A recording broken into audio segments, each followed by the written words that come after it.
Hi, all. John, Dan, and PTS Dan. How are we doing, Dan? Hey, John. Fine, thanks.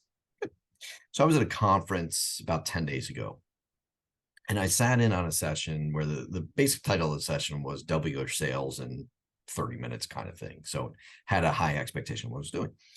And the audience there are MSPs, which is managed service providers. So they're very technically sound. They focus on supporting small to mid-sized businesses with their IT. And one of the things he came out and talked about, he said, the number one thing we see is you're presenting in a way that confuses buyers. And he put up a great example. He said, look, I was looking to do siding on my house, and he put up 2 sales presentations to buy siding. And he had a bunch of things circled. He said, everything you see circled on both of these presentations, I have no idea what they mean.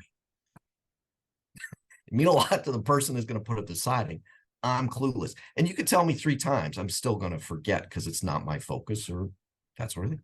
He ended up buying the more expensive model because they did one additional thing. They showed him a before and after of his house in a digital setting.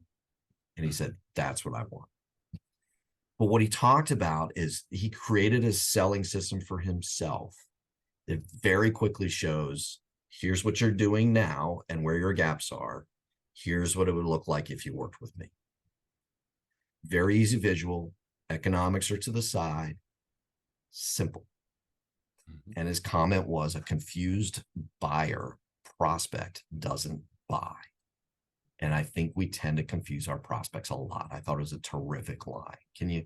I know we talk about keeping it simple. I know we talk about this ad nauseum, it feels like, but can you talk about that confusion element that we seem to want to hold on to and continue to present? It just seems to fly so much in the face of life, right? It's like one of these things where we think we need to over complex things because people are paying us a lot of money. At the end of the day, that's not true. They just want it simple. Yep. Give them an option, maybe a second option, make them both very, very simple, and let it be done. And here's the difficulty, is that sometimes we sell people stuff they don't actually need. And I use a real quick example. So in my house, we have a sump pump downstairs. And one of the things we're looking at is getting a backup system for that. I already have one in there, but it's 12 years old, so I need to replace it. Called an electrician out. He went into this whole thing about, got to rip out the ceiling tiles, put in a natural gas line, connect it to the right, blah, blah, blah, blah, blah. It's 12 grand. It's all this stuff, blah, blah, blah, blah, blah. And I'm like, out of all of that, the thing I don't want to do is rip out these ceiling tiles downstairs. That is a mess. And so it's like, what's the alternative? Oh, I could just replace the battery that's already in there.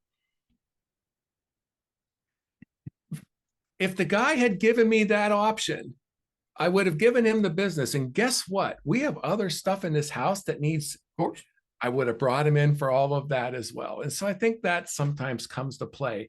We sell things way too much more than what the buyer actually needs. Yeah, the other line or comment that this individual made, and it was specific to the audience, obviously, it says your prospects, your clients are interested in their outcomes, not your technology. And he said, as much as you want to talk about your tech and how wonderful these things, they don't care. But they want the outcomes, and that's right. So, all right, everybody. See you again tomorrow. Have fun.